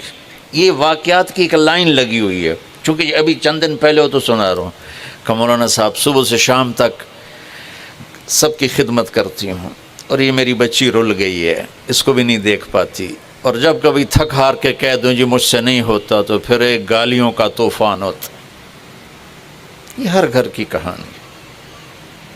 اللہ کے واسطے اپنے رشتوں کو جوڑو، پیسہ نہیں چاہیے، میٹھا بول چاہیے۔ خاوند کو عورت سے کوئی پیسہ نہیں چاہیے، عزت چاہیے، میٹھا بول چاہیے۔ بیوی کو خاوند سے کوئی سونا چاندی نہیں چاہیے، میٹھا بول چاہیے، محبت چاہیے۔ اولاد کو ماں باپ سے، ماں باپ کو اولاد سے محبت چاہیے۔ بہت ماں باپ کا دخل ہے آج کی اولاد کے نافرمان ہونے میں، زبردستی کرتے ہیں، ڈانٹ ڈپٹ کرتے ہیں۔ ایک یہ جو آ گیا اسکول سسٹم، 3 سال کی، ان ماؤں سے کہہ رہا ہوں، 3 سال کے بچے کو اسکول بھیجتے ہوئے تمہیں رحم نہیں آتا؟ تو تمہارا فرما بردار کیسے بنے گا؟ وہ روتا ہو جاتا ہے، روتا ہو 4 سال میں، 3 سال میں اس کا دماغ بن رہا ہوتا ہے۔ جب اس پر ایک دم لوڈ ڈالا جاتا ہے، جیسے اس بلب اور یہ لائٹ کے پر لوڈ زیادہ آ جائے تو یہ پھٹ جائے گی۔ تو جب 3 سال کا بچہ اسکول جاتا ہے اور اس پر بوجھ پڑتا ہے، ماں کی جدائی کے لیے روتا ہے۔ میں تو 11 سال کا، میرے والدین نے مجھے بھیج دیا 60s میں، سینٹرل ماڈل اسکول اور سینٹ اینتھنی لاہور کے عالی شان اسکول تھے، ان دونوں میں ہمیشہ مقابلہ رہتا تھا۔ میں 11 سال کا تھا اور میں رضائی میں، ہاسٹل میں ڈال دیا، میں رضائی میں سر دے کے روتا رہتا تھا، روتا رہتا تھا، روتا رہتا تھا۔ 6ٹھی 7ویں 8ویں 3 سال میرے آنسو بہے، پھر میرا دل والدین کے لیے بند ہو گیا۔ پھر مرتے دم تک تبلیغ میں لگنے کے بعد میں نے ان کی خدمت کی، لیکن محبت میرے دل سے نکل گئی۔ میرا چھوٹا بھائی اپنی ماں پر ایسے قربان ہوتا تھا، لاڈ کرتا تھا، حالانکہ وہ باپ بن چکا تھا، ڈاکٹر۔ میں اپنی بیگم سے کہتا، پتہ نہیں جیسے یہ طاہر میاں اپنی ماں سے لاڈ کرتا ہے، میرے دل میں یہ محبت نہیں اٹھتی، پتہ نہیں۔ حالانکہ خدمت پوری، ادب پورا، احترام پورا، لیکن دل سے محبت میرے ماں باپ نے خود ختم کی۔ جو وقت تھا میرا ماں باپ سے جڑنے کا، وہ مجھے بھیج۔ کتنے مالدار لوگ ہیں، بچوں کو انگلینڈ بھیجو، امریکہ بھیجو کہ وہاں اعلیٰ تعلیم لے کر آئیں۔ وہ تعلیم تو پتہ نہیں لیتے ہیں کہ نہیں لیتے، لیکن میرے بھائیو وہ بہت کچھ ضائع کر کے آتے۔ میں اسلام آباد سے کل آ رہا ہوں، ایک فیملی کینیڈا سے آئی ہوئی تھی جی۔ ہمارا بیٹا ہمیں چھوڑا، ہم گئے تھے بچوں کو اعلیٰ تعلیم دلانے، ہمارا بیٹا ہمیں چھوڑ کے ہی چلا گیا۔ تو ہمارا اسکول سسٹم ہو کاروبار بن چکا ہے، ہمارے ہاسپٹل کاروبار بن چکے ہیں، ہماری عدالتیں کاروبار بن چکے ہیں۔ اس ملک کی تباہی کے لیے اتنا ہی کافی ہے، جہاں انصاف بھی کاروبار ہو، جہاں مریض بھی کاروبار ہو، اور جہاں معصوم بچہ بھی کاروبار ہو۔ میرا نبی کہتا ہے 7 سال تک بچے کو نماز بھی نہ کہو تو کیا کرو؟ گود دو، یہ مائیں اس کو گود دیں، ریس منتقل ہوں کی محبت دیں۔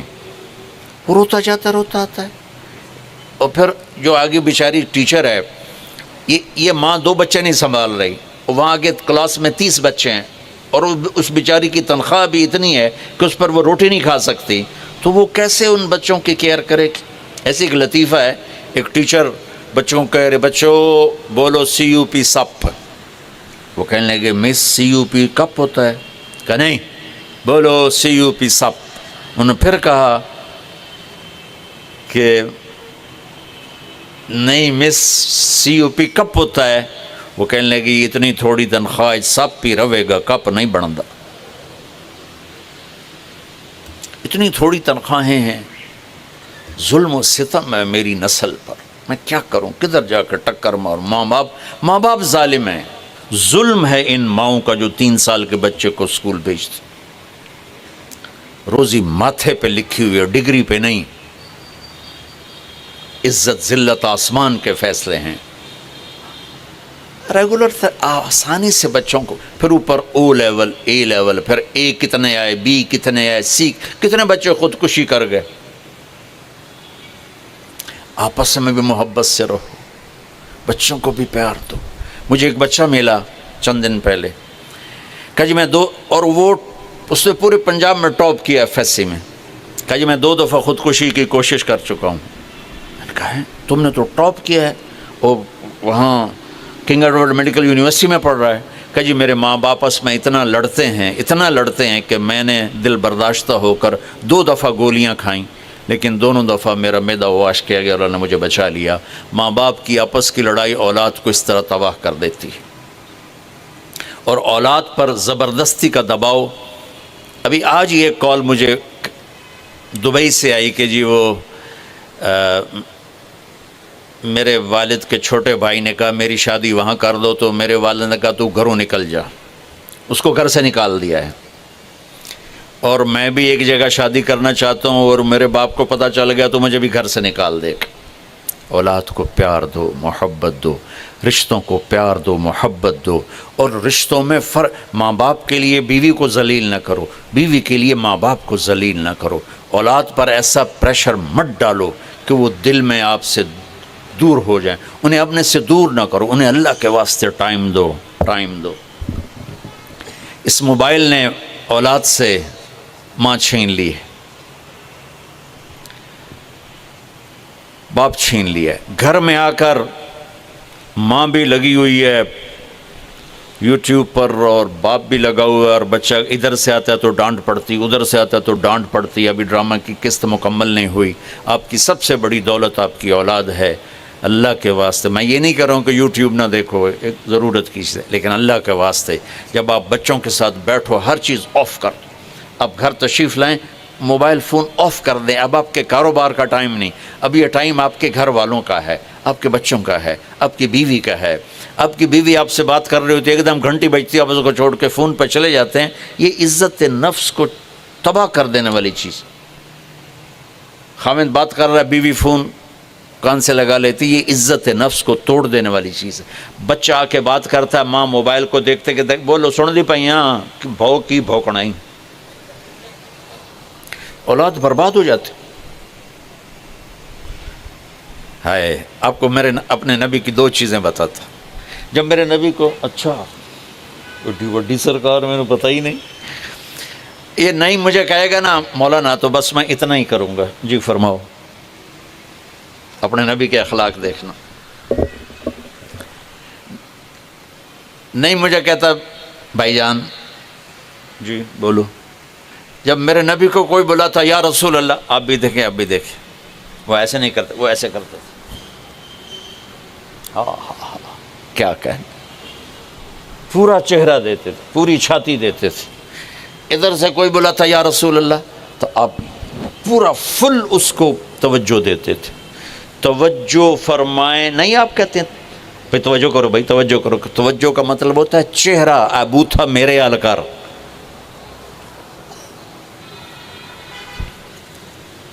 بھائیو، محبتیں مٹ گئیں۔ مجھے 20 سال ہو گئے یہ پیغام سناتے ہوئے۔ اللہ کی قسم، اگر دلوں میں نفرت ہوگی، نہ نماز کام آئے گی، نہ روزہ کام آئے گا، نہ حج کام آئے گا، نہ زکوٰۃ کام آئے گی، نہ یہ دیگیں چڑھانا کام آئے گا۔ اگر دل صاف نہیں تو ہر شے برباد ہو جائے گی۔ دل صاف کرو۔ کمرہ صاف ستھرا ہو نا تو ایک چیئر پڑی ہوئی بھی خوبصورت نظر آتی ہے، اور کمرہ گندا ہو تو سونے کا تاروں کا قالین بچھا دو تو وہ بھی گندا ہو جائے گا۔ صاف دل کے ساتھ تھوڑی سی بھی بندگی کرو گے تو اللہ کو خوبصورت نظر آئے گی۔ غلیظ گندے دل کے ساتھ اگر کرو گے تو کیا اس میں خوبصورتی نظر آئے گی؟ اب بھائی اپنی نظریں کی حفاظت کرو۔ کیا مطلب بھائی کوئی مرد کسی غیر عورت کو نہ دیکھے، کوئی عورت کسی غیر مرد کو نہ دیکھے۔ یہ نظروں کی حفاظت کا چھوٹا سا جز ہے، چھوٹا سا۔ سب سے بڑی بد نظری ہے عیب دیکھ۔ میں نعیم کے عیب تلاش کرتا ہوں، نعیم میرے عیب تلاش کرتا رہے، یہ سب سے بڑی بد نظری ہے۔ یہ آنکھوں کا پردہ اٹھ جائے نا اور جھکے نہیں تو یہ آنکھیں برباد ہو جاتی ہیں، گندگی پڑھ کے۔ جو لوگوں کے عیب دیکھتا ہے یا دیکھتی ہے اور ہر وقت خوبیوں میں بھی کمیاں دیکھتے رہتے ہیں تو ان کے دل کی آنکھیں برباد ہو جاتی، اندھے ہو جاتے۔ میں عرصے سے ایک پیغام سنا رہا ہوں، آؤ بھائی فرقہ واریت سے باہر آ جاؤ، تمہارا جو فرقہ ہے تمہیں مبارک ہو، پر مسلمان بن کے چلو۔ تمہارا جو مسلک ہے اس پہ چلو، پر اللہ کے واسطے امت بن کے چلو۔ ماں کو پیار دو۔ انسان سب سے زیادہ محبت کا بھوکا ہے، سب سے زیادہ۔ دنیا کی سب سے بڑی ڈیمانڈ 7 ارب انسانوں کی عادات الگ، خواہشات الگ، ضروریات الگ، لیکن 7 ارب انسانوں کی ایک ڈیمانڈ مشترک ہے، یہ عورتوں یا مردوں، کہ مجھے محبت ملے، مجھے عزت ملے، مجھے محبت ملے، مجھے عزت ملے۔ بھائیو، اپنے رمضان کو اگر قیمتی بنانا ہے تو یہ میری آخری نصیحت صرف رمضان کے لیے نہیں ہے، پوری زندگی کے لیے دلوں کو صاف کرنا۔ دل کو صاف کر. ایک حدیث سنا تو میرے نبی نے فرمایا، میرے بیٹے انس، میری ایک بہت بڑی سنت ہے. یہ بہت بڑی کا لفظ داڑھی پہ نہیں کہا، پگڑی پہ نہیں کہا. میرے بیٹے انس، میری ایک بہت بڑی سنت ہے، اگر تو اس پہ عمل کر گیا تو جنت میں میرا ساتھی ہو جائے گا. وہ یہ ہے کہ صبح شام اپنے دل کو سب کی نفرت سے پاک کر دو، سب کی نفرت سے پاک کر دو.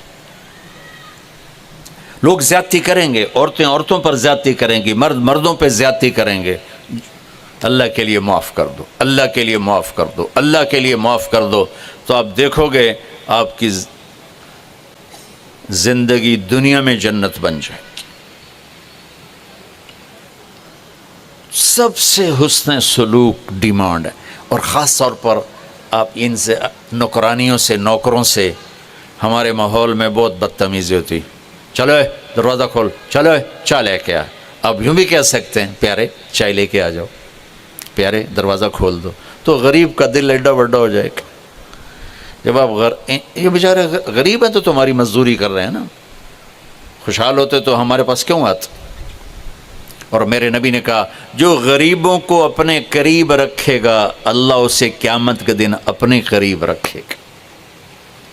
یہ بیگم صاحب کے ہاتھ سے پورا ٹی سیٹ ٹوٹ جائے، کہیں گے اوہ ٹوٹ گیا. اور نوکرانی کے ہاتھ سے پیالی ٹوٹ جائے تو حشر نشر ہو جائے.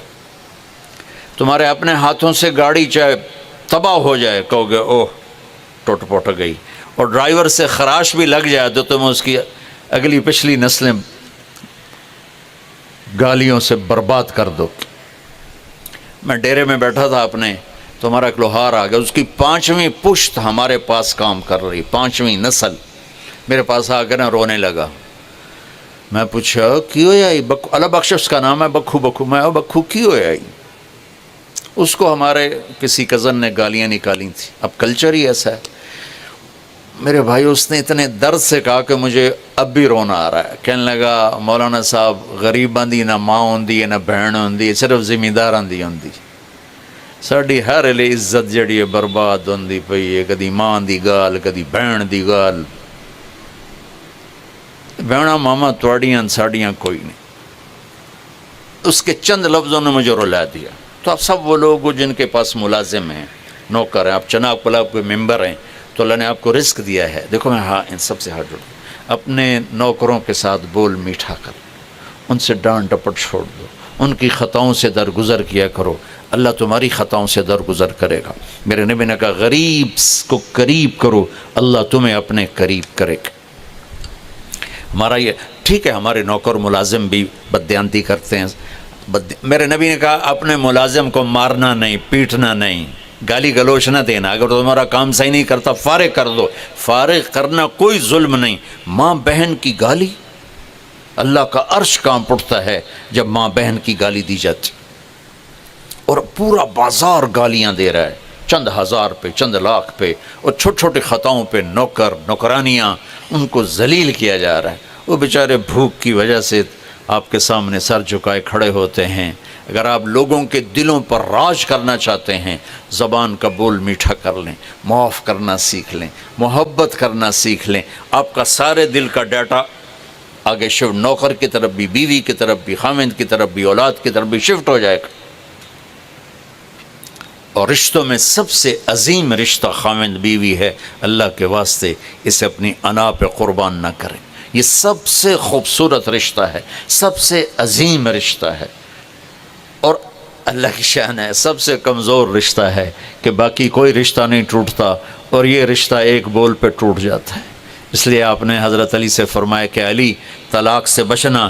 جب طلاق دی جاتی ہے تو اللہ کا عرش کانپ اٹھتا ہے. میں نے ایک یونیورسٹی لاہور میں بیان کیا، تو بیان کے بعد میں بیٹھا تھا ان کے وی سی کے آفس میں، تو مجھے باہر سے رونے کی آواز آئی. تو میں نے کہا کیا ہوا ہے؟ کہا جی ایک بچی آپ سے ملنا چاہتی ہے، ہم روک رہے ہیں، میں بہت رو رہی ہے. میں خود باہر چلا گیا. میں نے کہا بیٹی کیا ہوا؟ کہا جی آپ سے بات کرنی. تو ساتھ ہی ایک چھوٹا سا کمرہ تھا. میں نے کہا آ جاؤ، بیٹھ گئی. میں کیوں رو رہی ہو؟ وہ کہنے لگی مولانا آپ عورتوں کے بڑے حقوق بیان کرتے ہیں، لیکن کبھی آپ نے طلاق شدہ لڑکیوں کے حقوق بیان نہیں کیے. تو مجھے ایک دم ایسے گولی لگی کہ واقعی میں ماں بیوی باپ بہنوں کے بیان کرتا تھا، طلاق شدہ، ایک دم مجھے حدیث نے آ کر ایسے مجھے کرنٹ مارا کہ میرے نبی نے، اچھا میں پہلے اس کے، میں نے کہا کیوں تمہیں طلاق ہوگی؟ کہا جی۔ میں نے کہا کیوں ہوئی؟ کہا جی میرا خاوند بہت اچھا تھا، ہماری آپس میں بہت محبت تھی، لیکن میرا سورا روز کہتا اے مینو چنگی نہیں لگدی اینو طلاق دے دے، اے مینو چنگی نہیں لگدی اینو طلاق دے دے۔ ارے بھائیو، ہم اپنے بچوں کے ارمان کتنے پورے کرتے ہیں، چھوٹے چھوٹے ارمان پورے کرتے ہیں، اور جب سب سے بڑے ارمان کا وقت آتا ہے شادی، تو ماں باپ رکاوٹ، نہیں اتھے نہیں ہومن دیں گے، اتھے نہیں ہومن دیں گے، اتھے ہی کرنی، اسی جٹ ہیں جٹاں نوں دیونی ہے، بٹ ہیں بٹاں نوں دیونی ہے، نٹ ہیں جٹ بٹ نٹ پتہ نہیں کتھوں کٹھے ہو گئے۔ ارے میرے بھائیو، نیکی دیکھو، نیکی دیکھو، پیسہ نہ دیکھو، نیکی دیکھو۔ اب لوگوں میں پوچھا جاتا ہے کاروبار کیا ہے نا، اور یہ جو جابین ہے، پڑھے لکھے لوگ یہ کہتے ہیں تعلیم کیا ہے، جاب کیا ہے۔ ہم لوگ ذمہ دار ہیں، ہمارے میں پوچھا جاتا ہے زمین کتنی ہے۔ میرے خاندان کی انتہائی نیک بچی، اس کا رشتہ ہو گیا، تو میں نے ان کی خالہ سے پوچھا، وہ سب کی خالہ کہلاتی تھی، میں نے کہا ماسی چھوڑ کیوں ہو جائے، سمجھتے نا چھوڑ، میں کہا چھوڑ کیوں ہو جائے، کہنے کہ پترو دے 14 مربن۔ میں کی پوچھا ہے، ماسی کی پہ آندھی ہے، میں کہ اب سننا، آپ بھی سنو غور سے، میں کہ ماسی دوبارہ چھوڑ کے ہو جائے کہ پترو دے 14 مربن۔ میں تیسری باری میں کہا ماسی میں زمینہ نہیں پوچھتا پیا چھوڑ کے ہو جائے کہ پتر تینوں دسی تا جانی ہے 14 مربن ہور کی دسا۔ میں کہا مربیاں نال انہوں ٹورنا ہی یا بندے نال ٹورنا ہی، سال بعد طلاق ہوگی۔ بھائیو، آدمی پیسے سے بڑا نہیں بنتا، مالدار بنتا ہے۔ عورت پیسے سے بڑی نہیں بنتی، مالدار بنتی ہے۔ بڑا وہ ہے جس میں صفات ہوں، بڑی وہ ہے جس میں صفات ہوں۔ تو ان رشتوں کو عزت دو، چھوٹا بننا سیکھو، اللہ بڑا کر دے گا۔ کسی سر نگو سی ٹہنی پہ رکھیں گے 4 تنکے، نہ بلند شاخ ہوگی نہ گرے گا آشیانہ۔ چھوٹا بننا سیکھ لو، اللہ بڑا کر دے گا۔ معاف کرنا سیکھ لو، اللہ عزت دے دے گا۔ درگزر کرنا سیکھ لو، اللہ ٹھنڈک پہنچا دے گا۔ اپنے نبی کی زندگی پڑھو، اپنی اولاد، اپنے بھائی، دیکھو ہمارے ملک میں بہنوں کو حق نہیں ملتا، حق دیا کرو۔ میں اس کو بیان کرتا رہتا ہوں، تو بہت سے لوگوں نے ماشاءاللہ اپنی بہنوں کو حق دیا۔ تو ایک دفعہ ایک ذمہ دار میرے پاس آیا، کہنے لگا جی تھوڑے بیان سن کے، اچھا ہمارے ہاں کوئی، ہمارے ذمہ داروں میں کوئی بہن اپنے بھائیوں سے باپ کی زمین کا حصہ مانگ لے تو اس کو وہ ذلیل کرتے ہیں کہ کوئی کتے کو ایسے ذلیل نہیں سمجھتا جیسے اس لڑکی کو ذلیل سمجھتا، اس سے بائیکاٹ کر دیتے۔ وہ عام طور پر جلی انگوٹھے لگوا کے پٹواری کو رشوت دے کے زمین اپنے نام لگا لیتے۔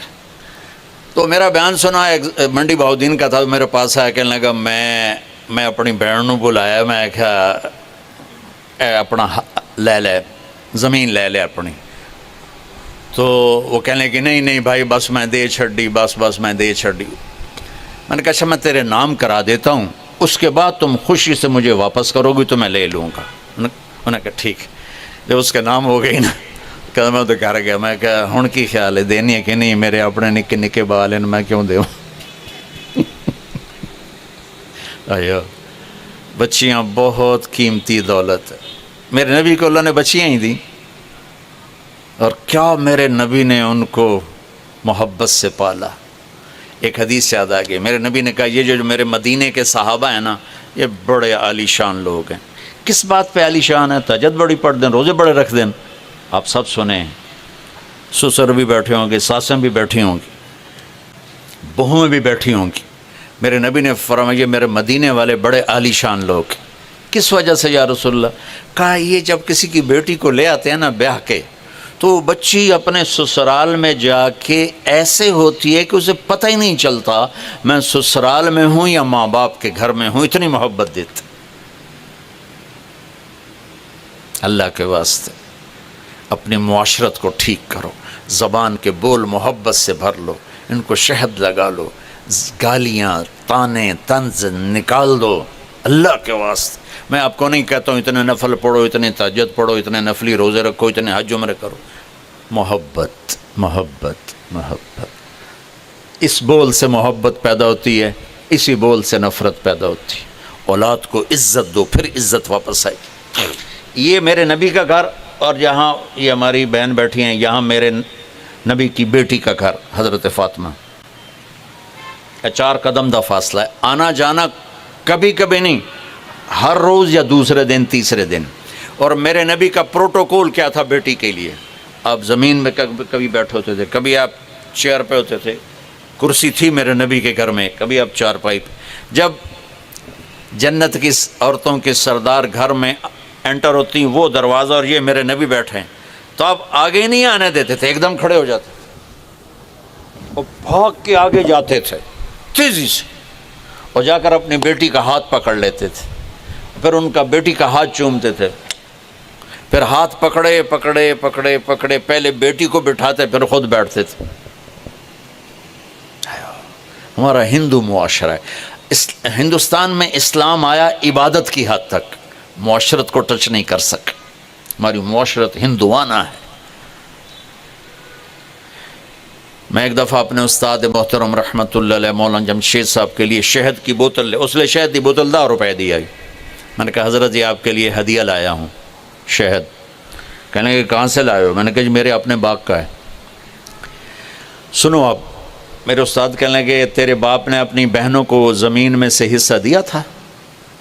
تیرے باپ نے اپنی بہنوں کو زمین میں سے حصہ دیا تھا؟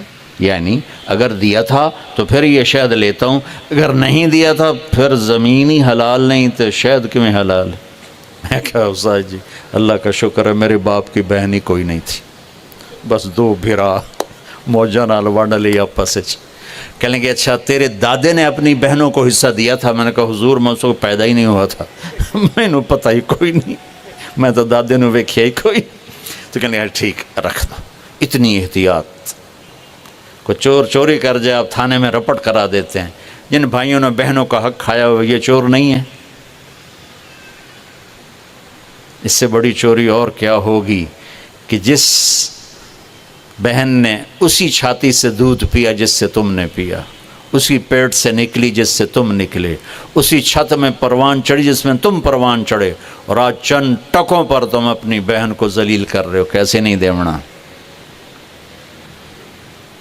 چھوڑ جاؤ گے ٹک حرص و حوث کو چھوڑ میاں، مت دیس بدیس پھرے مارا، قزاق اجل کا لوٹے ہے دن رات بجا کر نقارا، کیا بدیا بھینسا بیل شتر، کیا گونی پلہ سر بھارا، کیا گیہوں چاول موٹھ مٹر، کیا آگ دھواں اور انگارا، سب ٹھاٹھ پڑا رہ جائے گا جب دلاد چلے گا بنچار۔ میں ہمیشہ معاشرت کو بیان کرتا ہوں کہ یہ ختم ہو چکی ہے۔ دیکھو میرے نبی کی حدیث سنو، آپ نے کہا ما تزوجت وما زوجت الا بوحی من السماء نزل به جبریل۔ دیکھو لوگوں میں نے شادیاں کی اور بیٹیوں کی شادیاں کی، پہلے اللہ کی وحی آئی پھر میں نے قدم اٹھایا۔ حضرت فاطمہ رضی اللہ تعالیٰ عنہ کا رشتہ مانگنے آئے ابو بکر، آپ نے انکار کر دیا۔ حضرت عمر رشتہ مانگنے آئے، آپ نے انکار کر دیا۔ تو عبد الرحمن بن عوف رضی اللہ تعالیٰ عنہ نے مولا علی کو کہا کہ آپ جائیں، آپ کا ہو جائے گا۔ کہنے کہ میں تو بہت غریب ہوں، مجھے دے دیں گے؟ کہا ہاں تم جاؤ۔ تو آپ تشریف لائے، 21 برس عمر تھی۔ تو آ کر بیٹھے تو آپ نے پوچھا علی کیسے آئے؟ تو شرم کی وجہ سے بول نہیں سکی۔ پھر آپ نے خود ہی کہا لگتا ہے فاطمہ کے رشتے کے لیے آئے ہوگے؟ میں کہا جی۔ اب دیکھو وحی آ چکی ہے، جبریل آ چکا ہے کہ فاطمہ علی کے لیے آسمانوں پہ طے ہو چکی ہے، اور میرے نبی نے کہا انشاءاللہ انشاءاللہ، اللہ کے واسطے میری فریاد سنو، انشاءاللہ کہہ کر اٹھ کے چلے گئے۔ بیٹی فاطمہ جیسی ہو، باپ محمد مصطفیٰ جیسا ہو، اور وہیں بیٹھے بیٹھے ہاں نہیں کر رہا، کیوں؟ اور جبریل آیا بیٹھا، جی اتھے ہی کرنا ہے، سبق دینا تھا۔ تو آپ گھر گئے، بیٹی کو بلایا کہ بیٹی فاطمہ، علی کا رشتہ آیا، ہاں کر دو، ہاں کر دو۔ سبحان اللہ، جب جبریل آ چکا ہے پھر پوچھنے کی کیا ضرورت ہے کہ شادی بچی کی ہے، بچے کی ہے۔ اگر وہ کہتی ہے کہ میں نے یہاں شادی نہیں کرنی، تو اللہ کے واسطے بیٹیوں کو زندہ دفن نہ کرو، ان کی رعایت کرو، ان کے چھوٹے چھوٹے تم خواہشات پوری کرتے رہو۔ زندگی کی سب سے بڑی خواہش پر ان کو ذبح کر دیا، بیٹے کی ہر خواہش کو پورا کیا، اور جب اس کی شادی زندگی گزارنے کا وقت ہے تو اس نے اپنی زندگی گزارنی، اپنی پسند کی گزارنی۔ اپنی پسند کا اظہار کوئی نافرمانی نہیں ہے، بلکہ ہمارا انکار ظلم ہے۔ نہیں نہیں ایسی اتنے نہیں کرنی ہے، تو آرائی نہیں ہے، ایسی تو آرائیاں نہیں دیونی، اچھا بڈھی ہو جائے۔ میں نے اپنے بچپن میں اپنے خاندان کی کتنی بڈھیاں ویکھیاں جنہاں دی شادی نہ ہوئی، کیوں جی اسی باہر دیونی نہیں، اندر رشتہ کوئی نہیں، باہر دیتا کوئی نہیں، وہ اویں بڈھیاں مر گئیاں بغیر شادی۔ تو حضرت فاطمہ نے ہاں کر دی۔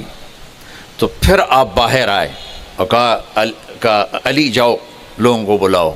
پھر وہ آئے، مسجد بھر گئی، تو آپ ممبر پر کھڑے ہوئے علی کو یہاں بٹھایا اور فرمایا کہ لوگوں، مجھے میرے اللہ نے پیغام دیا ہے کہ میں اپنی بیٹی فاطمہ کی شادی علی کے ساتھ کر دوں، تو میری بیٹی فاطمہ سے قیمتی نہیں، اور میں اللہ کے نبی کے سامنے ایک گندگی کا کیڑا ہوں۔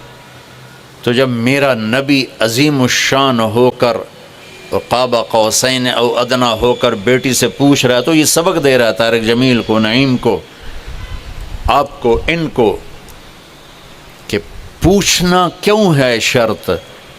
پوچھتے نہیں جا کے بچی قبول نہیں کرواتے؟ اگر وہ کہہ دے نہیں تو نکاح نہیں ہو سکتا۔ تو جس نے قبول کرنا ہے وہ کہتی میں یہاں نہیں کرنا چاہتا، نہیں اتھے ہی کریں گے، اتھے ہی کریں گے۔ قبول کا مطلب ہے میں نے اس سے ساری زندگی کے لیے ہر کمی اور خوبی کے ساتھ قبول کر لیا۔ یہ لفظ اتنا ضروری ہے کہ اس کے بغیر نکاح نہیں ہوتا۔ جی اس سے بھی نہیں ہوتا، اس سے بھی نہیں ہوتا، میں نے قبول کیا، یہ کہنا پڑتا ہے۔ ہمارے گاؤں میں، ہمارے نہیں یعنی ہمارے دوست کے گاؤں میں ایک بچہ تھا، وہ کلینڈر لگ گیا بسوں میں، چھوٹی عمر میں بس صاف کی تھی، ٹائر صاف کیتے، ڈرائیور نو چاہ پیوائی، مٹھیاں بھریاں، زندگی جوان ہویا۔